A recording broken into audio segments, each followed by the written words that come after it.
Agora na Jovem Pan, Sociedade Digital. Com Carlos Aros e André Miceli. Sociedade Digital no ar, a ponte aérea mais tecnológica do seu rádio e também da internet para você que está nos acompanhando por imagens pelo Panflix ou pelo canal Jovem Pan News no YouTube. No programa de hoje, vamos destrinchar alguns dos anúncios feitos pela Apple na conferência anual para desenvolvedores, a WWDC.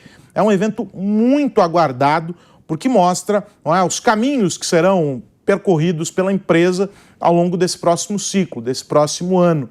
E apresenta para os desenvolvedores aquilo que vai estar disponível para que eles possam brincar em cima dessas aplicações. Então, versão beta do novo iOS, enfim, uma série de funcionalidades. E tem mudanças interessantes que mostram aí alguns caminhos e algumas estratégias da Apple dentro do mercado em que ela atua.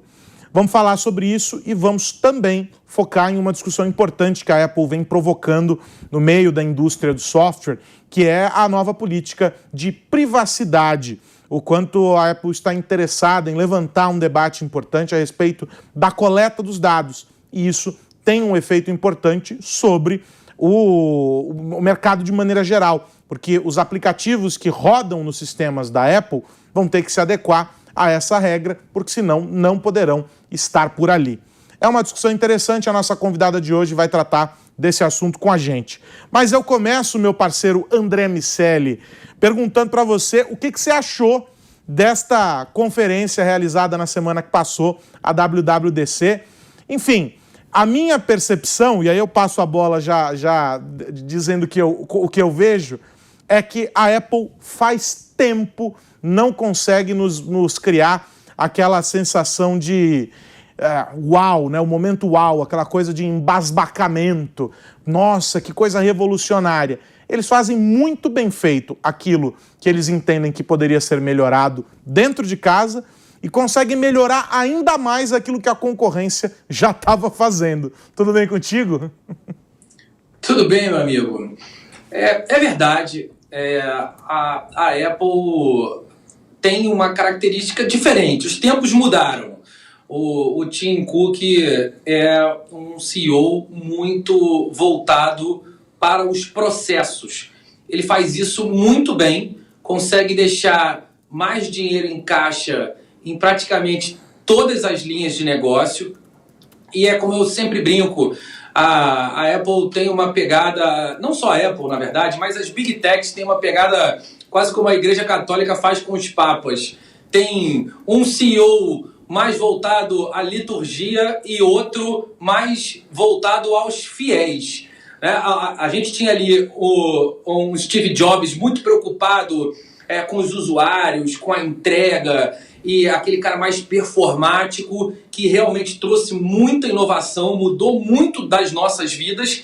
E agora a gente tem uma pegada mais pragmática, uma empresa menos voltada para soluções de engenharia e mais voltada para soluções de software. Cada vez mais a Apple é uma empresa de serviço e uma empresa de software. O WWDC corroborou essa impressão. Realmente poucas coisas que despertam espanto, mas muitas melhorias em processos, muitas evoluções no software embarcado em praticamente tudo que a empresa faz, o que sim é um avanço e talvez, Aros, seja o que a gente precisa nesse momento. A gente vive um momento de amadurecimento do uso desse tsunami de equipamentos que a gente recebeu nos últimos anos. E agora a gente precisa ali acomodar tudo que recebeu para que essa curva de aprendizado seja percorrida e a gente possa dar o uso correto para tudo que está à disposição.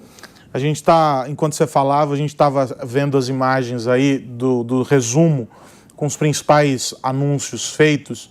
E é interessante você puxar esse aspecto, André, porque se a gente pensa que há alguns anos atrás nós tínhamos as empresas todas tentando criar um universo similar àquele que a Apple já desde sempre desenvolveu, muito no entendimento também do Steve Jobs ali, de criar um ecossistema para que as pessoas percebessem que elas pertenciam àquilo, gerar um valor para além daquilo que, de maneira objetiva, as ferramentas entregam. Hoje, a Apple tem um ecossistema absolutamente completo e complexo, que mira diferentes segmentos e faz tudo voltar para o eixo. Então, se a gente fala em software, o controle que eles estabeleceram para você ter a continuidade, não é, de atividades de uma tela para outra, você está num Mac, de repente você transfere para o iPad, termina no celular, e você consegue usar com múltiplas telas. As interfaces de compartilhamento entre os aplicativos para você utilizar, seja no Apple Watch e aquela experiência otimizada para você usar no teu iPhone. Então, a Apple consegue integrar muito bem essa realidade. E aí, o último aspecto para fechar esse ecossistema, que foi muito celebrado no último lançamento, mas que se materializa aqui, porque eles falaram muito a respeito disso também, é o processador. O M1, que é o processador que agora está sendo produzido pela Apple e que está presente nos novos aparelhos, ele oferece uma experiência de uso que é a Santíssima Trindade, né? Você tem ali a interface, você tem o hardware e o cérebro daquilo, que é o processador agora, tudo feito por um mesmo fabricante. E tudo aquilo feito para funcionar como um reloginho. As peças todas ali sabem exatamente que função devem desempenhar. E isso é muito importante. Então, a gente está vendo agora o resultado dessa mudança de hardware materializado nos softwares que eles estão apresentando. Tem algumas mudanças interessantes, e aí, do ponto de vista de mercado, que a gente precisa ressaltar. Primeiro, o Maps mudou, né? Os mapas são outra coisa. Eu confesso que ainda não dá para trocar, por exemplo, pelo menos a minha visão como usuário, o Google Maps ou o próprio Waze pelo mapa da Apple, mas há uma mudança significativa na experiência, pelo menos nas demos ali, dá para a gente perceber. E o FaceTime, para mim, é a grande sacada, porque ele está caminhando numa direção que a gente discutiu aqui no ano passado, que era a história dos aplicativos de videoconferência que vieram para ficar. A Apple começou a ser espremida, de repente ela tinha uma ferramenta que era super fantástica e que ela colocou para funcionar, que não dependia de nenhum terceiro que estava ali, de iPhone para iPhone, né? de Apple para Apple você podia fazer a videochamada, e de repente o mercado começou a se movimentar, e veio o Zoom, e veio todo mundo, e eles responderam. E aí as ferramentas de privacidade, os kits de desenvolvimento com esse olhar, que atendem a uma outra demanda, de novo, pegando o gancho no que você falou, muito focada na mensagem que o Tim Cook quer passar.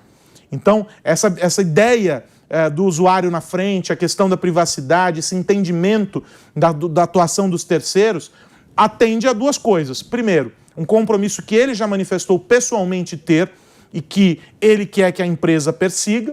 E dois, um entendimento global, as coisas estão mudando, você tem regulamentação sobre proteção de dados, privacidade no mundo todo rolando, e as empresas precisam se adequar. Então, eu acho que se a gente fosse dizer parte 1, parte 2, este evento desta semana aqui é a continuação daquilo que a gente viu nos lançamentos de software lá atrás, quando eles falaram sobre o M1, sobre os novos aparelhos. Apesar dos preços estratosféricos dos produtos aqui no Brasil, ainda assim são produtos que entregam muito para o usuário, né?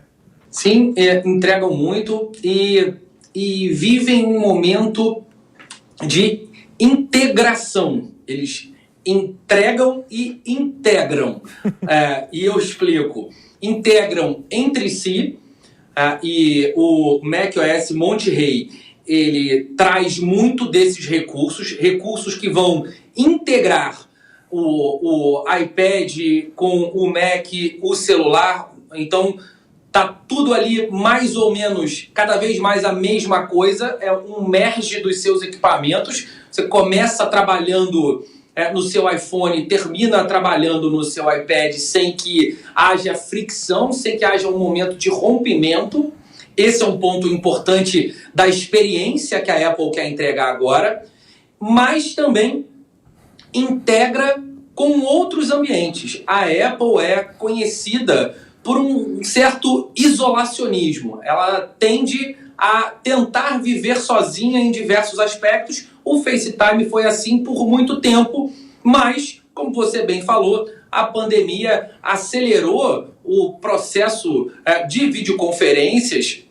E o que aconteceu, especialmente com o Zoom e Microsoft Teams, tem ali outros players, certamente serviu para ligar o bitzinho ali, o flagzinho do Tim Cook de que algo deveria ser feito.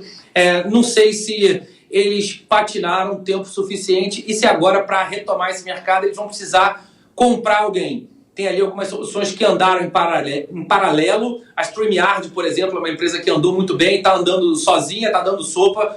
Eu não me espantaria se a Apple fizesse uma grande aquisição nos próximos meses para competir de maneira mais agressiva nesse mercado. Mas sim, a experiência vai melhorar muito e essa relação de melhorar a experiência de hardware através do software parece mesmo ser uma tendência e ela dá sinais de que não tem muito para onde correr no curto prazo com a melhoria de hardware. Aconteceu um problema no ano passado com o fornecimento de chips, né? A China, o Oriente Médio de uma maneira geral, era um grande fornecedor de microchips para a Apple, e não só para a Apple, na verdade, mas para o mundo todo, na verdade, né? E no meio da pandemia houve um grande problema de abastecimento e ela também redesenhou o seu sistema de abastecimento para que essa dependência diminuísse. Então, parte desse redesenho tem o objetivo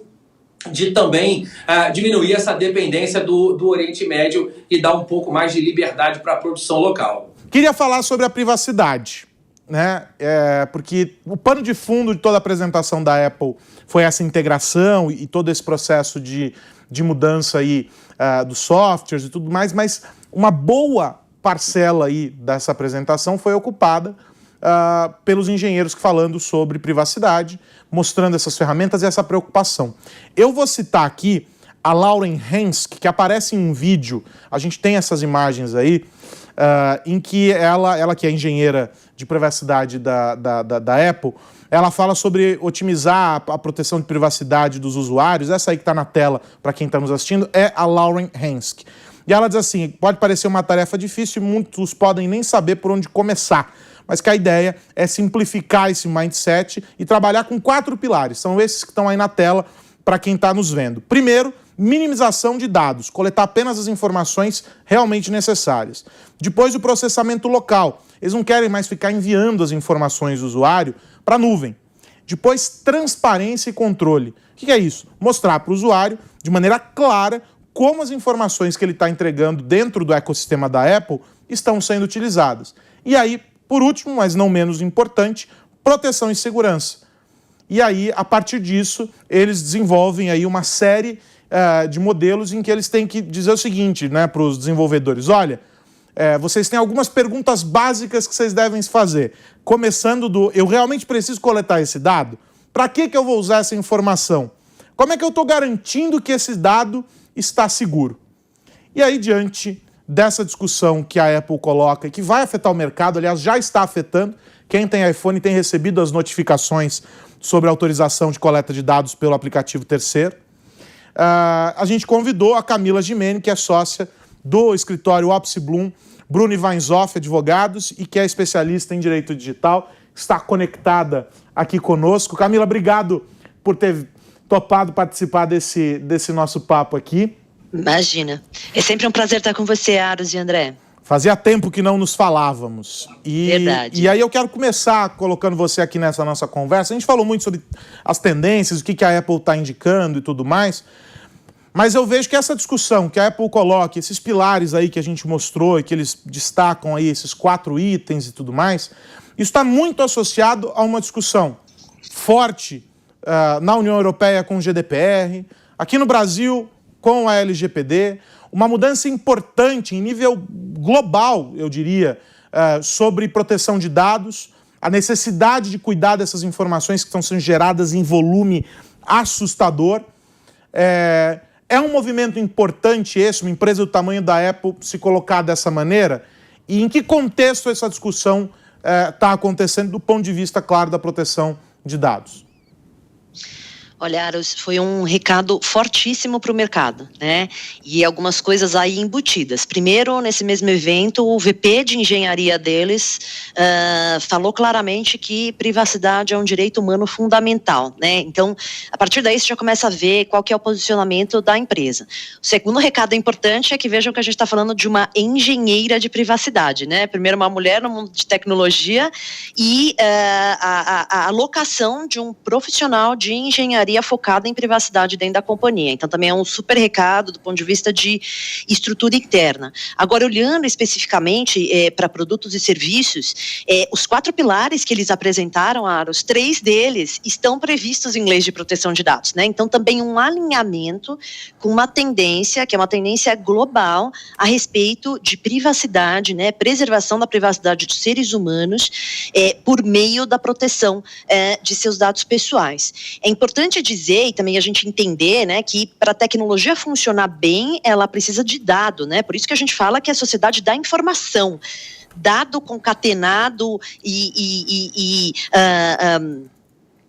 avaliado conjuntamente, sistematicamente, nos trazem informação de valor, e essa informação de valor que vai fazer a inteligência artificial funcionar melhor, que vai fazer a nossa sociedade funcionar melhor. Mas, em contrapartida, a gente também precisa colocar o ser humano no centro dessa conversa, né? Não adianta a gente ter produtos e serviços super eficientes, políticas públicas que sejam desenhadas de forma mais aderentes à realidade, mas o ser humano precisa estar no centro, né? Núcleo dessa conversa, e a partir daí a gente começa a pensar em questões de privacidade. Especificamente aqui sobre os pilares trazidos pela Apple nessa convenção, eles falam em data minimization, né, que é um dos princípios que inclusive está na nossa Lei Geral de Proteção de Dados Pessoais. Aqui no Brasil a gente usa o termo necessidade, mas é a limitação da coleta de dados ao mínimo necessário para aquela ferramenta funcionar. Transparência e controle, né? Também temos previsão aqui na nossa Lei Geral de Proteção de Dados, também espelhando o que está na legislação europeia. Primeiro, sobre transparência total com o usuário, né? Evitar a assimetria de informação. A Big Tech tem informação de mais e o usuário informação de menos, né? Então, facilitar, ser transparente com o usuário, e controle, que é inclusive um dos pilares fundamentais da nossa legislação de proteção de dados pessoais, que é a autodeterminação informacional, né? O direito que eu tenho de controlar os dados que os outros têm sobre mim. Ainda, proteções de segurança, né? As legislações, elas falam sobre a adoção de medidas técnicas e administrativas para proteger dados pessoais, né?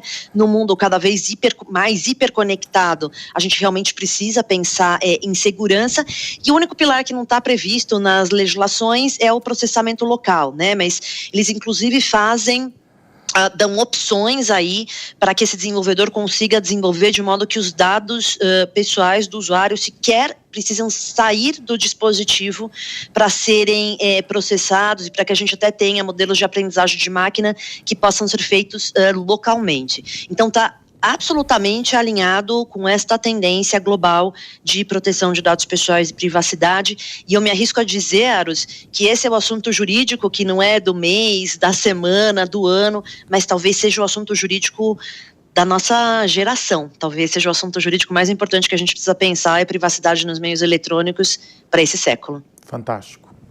Camila, quando a gente olha e analisa as visões que cada região do mundo ali tem sobre a privacidade e os dados pessoais, a gente tem essa visão de um dado como um direito humano, que é uma visão muito ligada à GDPR, uma visão europeia.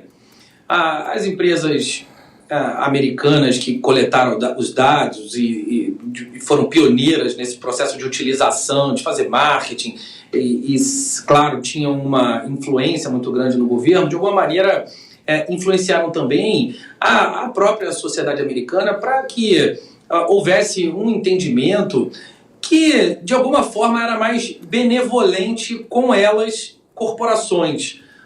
Os Estados Unidos sempre tiveram um entendimento mais associado de que essa propriedade era mais das empresas do que das pessoas, era mais de quem gerava o dado. E a gente tem aquela visão chinesa de que os dados são do Estado e o Estado trata isso da maneira que entender ser mais importante para a manutenção dele, Estado. Você acha que esse exemplo que a Apple está dando de alinhamento a essa visão de que um dado é um direito humano pode servir de exemplo para outras empresas e mudar um pouco essa visão, inclusive da sociedade americana? A gente pode estar ali, de alguma forma, presenciando o início de uma onda que vai mudar a mentalidade das empresas em relação à propriedade dos dados? André, eu acho que a gente está mudando agora, né, virando uma chave cultural muito importante. E aí também é importante a gente ter em mente, né, que a gente tem agora, nesse momento, uma parte da humanidade que é nativa digital, que já nasce conectado, né, já nasce na era de internet, e a gente tem uma parte da humanidade que nasceu no mundo analógico e tem o desafio agora de viver no mundo completamente digital. E por conta disso, André, a gente não foi alfabetizado para esse mundo digital, né? Mas isso foi lá atrás. Agora a gente começa a perceber que há uma mudança de mindset na sociedade, André, e naturalmente as empresas começam a se apropriar desses atributos. A Apple, né? A gente não precisa dizer aqui, a gente está falando de uma líder de mercado, eles não estão falando de privacidade a partir de agora, né? Há algum tempo eles já vêm falando sobre isso. Vou lembrá-los que em 2019, né, na Consumer Electronics Show, eles colocaram um outdoor gigantesco na frente do hotel onde estava acontecendo o evento, dizendo: o que acontece no seu iPhone fica no seu iPhone, né? Com uma brincadeira, porque o evento era em Las Vegas, uma brincadeira com o slogan da cidade. Ainda em 2019, vocês vão lembrar que no Brasil existia a campanha publicitária na TV da Apple falando sobre se privacidade importa para você, também deveria importar para o telefone que carrega a sua vida, né? Se importa na sua vida física, também tem que importar na sua vida digital. Então eles já vinham construindo esse discurso e certamente alinhados com essa tendência global.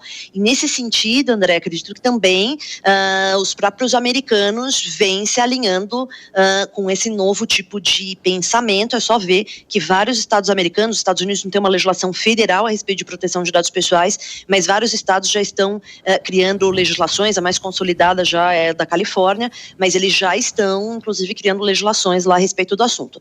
E aí, André, me parece que aqui, sobretudo, a gente vai enxergar uma oportunidade de mercado, né? Privacidade é lucrativo, porque as pessoas, os consumidores, né, o ser humano que está no centro dessa conversa vai começar a valorizar esse tema. Então a gente vai começar a optar, contratar ferramentas, contratar plataformas, comprar devices de empresas, de fornecedores que nos deem esse recado sobre privacidade. Agora tem um lado nesse processo aí, que evidentemente a pressão da Apple é importante, porque ela acaba mobilizando os parceiros que desenvolvem os softwares, as aplicações para os serviços dela, mas a gente sabe também que essa coleta ela não acontece única e exclusivamente dentro desse ecossistema, ou seja, ela é uma parte, e é uma parte, quando a gente olha a dinâmica geral aí do mercado, é uma parte pequena, se a gente comparar, por exemplo, a base instalada de Android, ou se a gente olhar o mercado de PC versus Mac, ou seja, a Apple ocupa um espaço, até pelo preço, pelo nicho em que ela se encontra. Um nicho grande, diga-se, mas ainda é menor do que o da concorrência. O efeito disso, ele é única e exclusivamente, na tua visão, Camila, esse engajamento deles motivado por essa mensagem, por todo esse ambiente que eles querem fomentar? Ou você acha que a tendência é as Big Techs, de alguma maneira, já acuadas diante dessa mudança regulatória e desse novo momento que a gente vive, vão começar, o Google vai, sei lá, criar os seus 4 pilares e por aí vai? Qual que é o caminho? Porque a Apple ela é um pilar dentro desse universo. Há muitos outros, né? Qual que é a tendência na tua visão e do que você tem visto na prática aí no dia a dia, enfrentando essas situações? Aros, me parece que naturalmente o próprio mercado vai começar a subir a régua de privacidade. E aí eu estou falando sobre diferentes perspectivas, né? A Apple falando sobre isso, ela está olhando muito para a comunidade de desenvolvedores. Então ela está dando um recado para a comunidade de desenvolvedores. Mas veja, esse recado também reflete para as Big Techs, né? Que começam a olhar e pensar, bom, meu competidor aqui está colocando a privacidade como um pilar essencial para o negócio. Além disso, você começa a criar um ecossistema, inclusive decorrente do ambiente regulatório, né? Então, por exemplo, aqui no Brasil, a entrada em vigor da Lei Geral de Proteção de Dados Pessoais fez com que as empresas começassem a olhar para isso e se preocupar com isso. As empresas aqui no Brasil, muitas das grandes, né, elas já passaram por projetos para se adequar, elas já estão se estruturando do ponto de vista de governança corporativa, de implementação de controles internos, enfim, ter uma gestão sobre esse assunto. E agora começa a subir a régua com fornecedores, né? Então agora as empresas brasileiras também querem operar num ecossistema, num meio ambiente em que os fornecedores também tenham isso como uma premissa, né? Então a gente também começa a falar em avaliação de fornecedores. De outro lado, você tem um enforcement natural de poder judiciário, né? A Autoridade Nacional de Proteção de Dados Pessoais no Brasil já está operando aí há 6 meses, estão trabalhando a todo vapor, então naturalmente isso também vai estimulando o mercado. E no final do dia, Aros, eu acho que o que é principal aqui nessa questão, nesse núcleo da nossa conversa, é que a gente começa a ver efetivamente um termo que foi cunhado lá nos anos 90 no Canadá, também por uma mulher, por Anne Cavoukian, que é uma estudiosa de proteção de dados desde os anos 90, ela cunhou um termo chamado Privacy by Design. O que é isso? Ela pensava o seguinte, olha, não adianta a gente colocar leis, regras, multas, né, regras e mais regras para as empresas cumprirem, a gente tem que inverter. A gente precisa fazer com que as empresas se engajem a desenvolver produtos e serviços em que se incorpore a arquitetura técnica privacidade. Então, que desde o desenvolvimento desse produto ou serviço se coloque o ser humano no centro desse desenvolvimento e comece a desenvolver toda a plataforma, a ferramenta tecnológica, o serviço, pensando na proteção da privacidade desse ser humano. E nesse sentido, né, da privacidade embarcada na arquitetura tecnológica do ambiente, o fio condutor também dessa história é que houve um momento em que a gente precisava escolher, Aros, a gente tinha que escolher, ou eu tenho uma funcionalidade ou eu tenho privacidade, ou eu tenho segurança, ou eu tenho praticidade. E o que desde os anos 90, você vem falando de privacy by design, precisa ser um modelo ganha-ganha. Precisa ser tudo, precisa ser seguro, precisa proteger minha privacidade, precisa ter todas as funcionalidades, precisa ser o mais up-to-date possível, então já não é mais uma escolha, e eu acho que a leitura da Apple do mercado foi muito bem feita, porque as pessoas não vão mais querer escolher entre privacidade, segurança ou funcionalidade, elas vão querer tudo junto, embarcado num único produto e serviço. E vão querer cada vez mais. Fantástico, fantástico, e acho que a gente tem, enfim, esse assunto pode seguir aí com outros vieses, a gente pode discutir essa questão sob muitas perspectivas, mas é importante para você que é usuário Apple, por exemplo, saber que isso existe. E você que usa produtos de outras marcas, procurar entender como é que essas marcas estão lidando com a privacidade. A Apple escolheu lidar dessa maneira. Outras estão atuando de maneiras diferentes, né?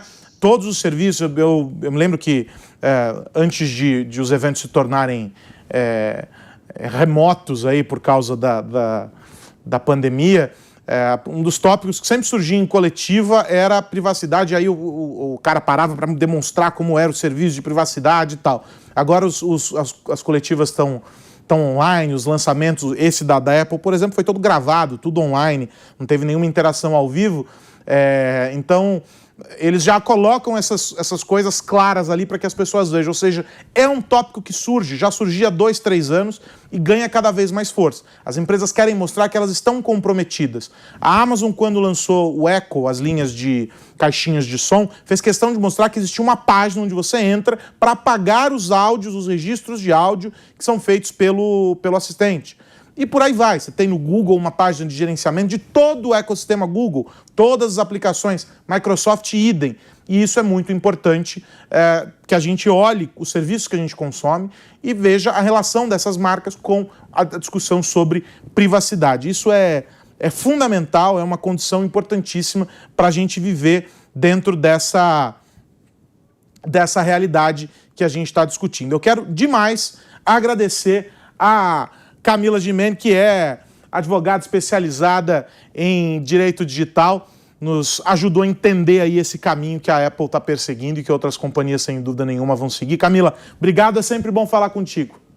Eu que agradeço, Aros. É um prazer estar aqui com vocês e privacidade agora é um diferencial competitivo. Esse é o meu recado. Obrigada, gente. Sem dúvida nenhuma. André Miceli, semana que vem tem mais, meu amigo.